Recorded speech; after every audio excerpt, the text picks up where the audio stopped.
Usually by the 6th, definitely by the 7th night of Hanukkah any other year, I am done with latkes.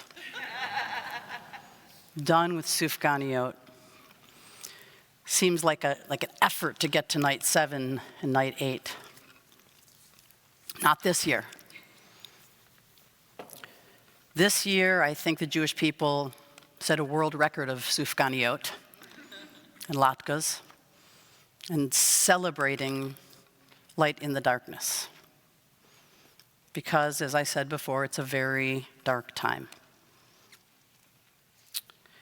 What I noticed about Hanukkah this year is people coming out from everywhere wanting to be Jewish, even if they didn't really want to be Jewish, even if it was because they were scared and felt alone, and even if they didn't feel very Jewish before October 7th.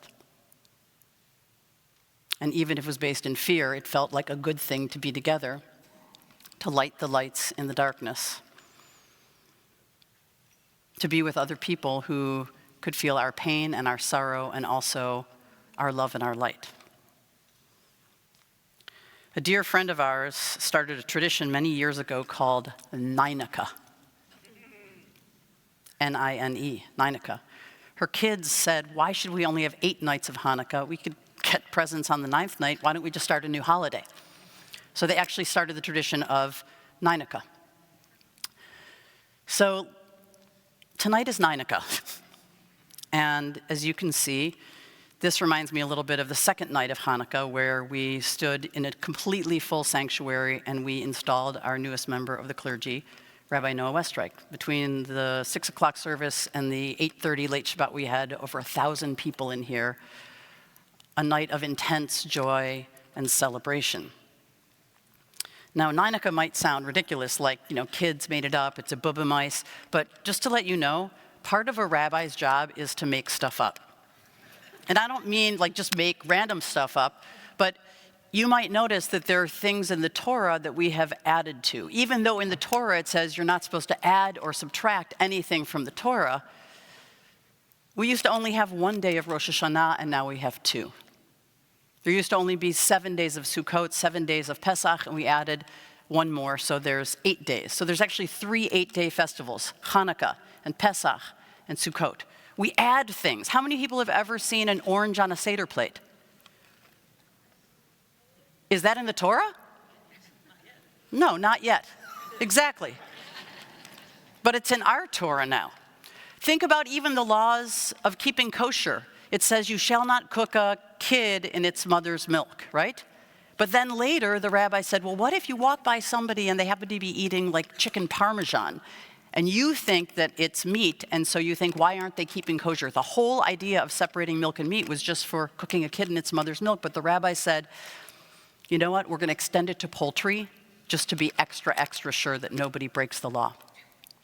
So we do add things all the time.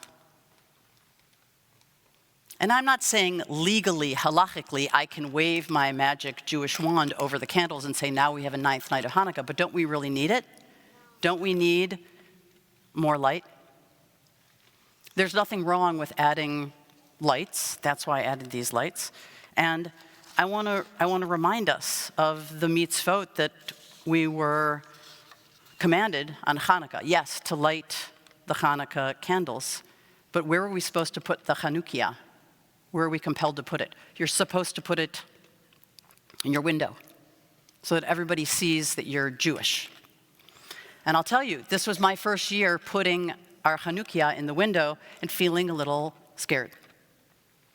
In the same way that I feel differently about wearing a kippah these days all the time out in the world. And I will admit, there are times when I take my kippah off and I put it in my pocket.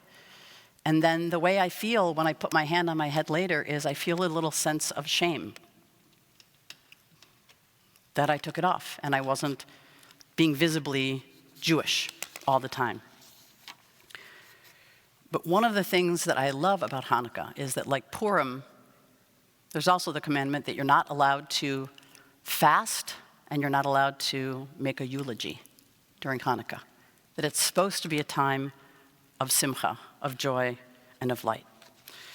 And so I thought tonight that we needed a little bit of hope.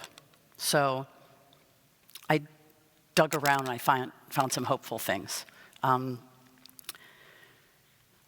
First of all, you met them. Ava and Vienna came up with their families and lit the candles. They are going to become our Benot Mitzvah tomorrow. They bring us a lot of light and a lot of hope. This week, I taught the Introduction to Judaism class. There were almost 50 people in the class, most of them not Jewish. And I thought, during this time, when there's so much darkness and so much difficulty, how amazing is it that they showed up and that they want to be Jewish and they want to learn about us. And the next morning, we did the conversion of a young woman who, again, during this really difficult time, where people are joining our community. And what I thought was so beautiful is during her conversion, she chose the name Esther, like Queen Esther, whose name not only means star, but comes from the word hidden in Hebrew. I also want to remind us of things that we can do that are hopeful. You might not know this, but it's the 100th anniversary of the birth of the Equal Rights Amendment this week. And in Washington, D.C., people gathered together to say it's been languishing for too long. We really need to pass it in Congress. How many people know that the IRA has not passed yet? Right, 100 years later. So if you are a woman, or you have a mother or a sister or a daughter, or you know somebody who's a woman, or you're a man, I invite you to bring some light into the world and ignite a little fire under your tuchus and help us to pass the ERA in the lifetime of our daughters and our granddaughters. That would be a little bit more light. I also met a man this week, actually at one of the Hanukkah lightings, who is on the board of the Rainbow World Fund. And the Rainbow World Fund is dedicated to refugee resettlement for members of the LGBTQ communities in the Middle East and in Africa. And what he told me was they have been saving hundreds and hundreds of lives by raising funds and raising awareness and going into these countries where it is illegal to be in the LGBT community and where you can lose your life.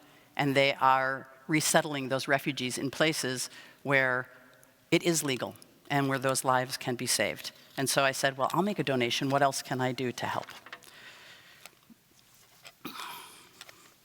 You guys see my wrist bracelet? It's blue. This was from today when I went down to the San Francisco Symphony, and at the corner of Grove and Van Ness, there is a new street sign. The sign is Michael Tilson Thomas Way. And there was Michael Tilson Thomas, who is the director of the San Francisco Symphony, who has been there for 27 years. This is the 50th anniversary of the first symphony that he directed, and he's been quite ill, and there he was, and we renamed as a city Michael Tilson Thomas Way. And Nancy Pelosi and Mayor London Breed spoke about the legacy of Jewish music and his grandparents, the Tomaszewskis, who started the Yiddish theater. And my heart was beating with pride thinking about this man who has been leading classical music in our city and all across the country for all of these 50 years, and how important the legacy of music and culture and Jewish life is. And there was Nancy Pelosi and our mayor just talking about the Tomaszewskis. It gave me a lot of light. I also just want each one of you to think about what it would mean to bring a little more light into the world, that you know that there's people who are still living in darkness. And so it's incumbent upon us. It might mean that you go home tonight and, in addition to Shabbat candles, you light some more candles.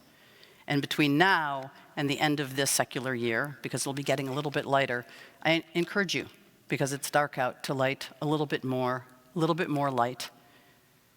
Think about maybe somebody who's Jewish, who is uncertain about their identity, and help them light it this year.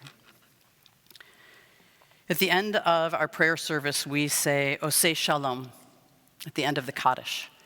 And we usually say Al Kol Yisrael, but we add Al Kol Yoshvei Tevel, which means we say Kaddish, we pray for peace for all of the inhabitants of the world, not just the people of Israel.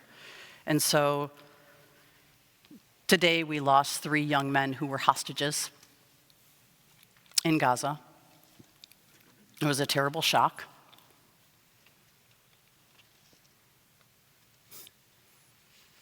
But something probably to be expected in a war. Because war doesn't make any sense. So when we say Kaddish for those 3 boys. We say Kaddish for everyone, every innocent life in Gaza and in Israel that's being lost. And before we do that, we're going to sing a song called Or Zarua L'Tzadik. So I'm going to invite the cantor back up. And Or Zarua L'Tzadik means that light will be sown, will be planted like seeds by the righteous. And with this beautiful melody, I want you to think about the light that we need to sow together for hope and for peace. And when I think about these beautiful young girls, one who I named 13 years ago, right here, I think about the kind of world we want to inhabit and that we can inhabit, where all people get to live in peace, safety, security, and with dignity, and not fear for their children's lives.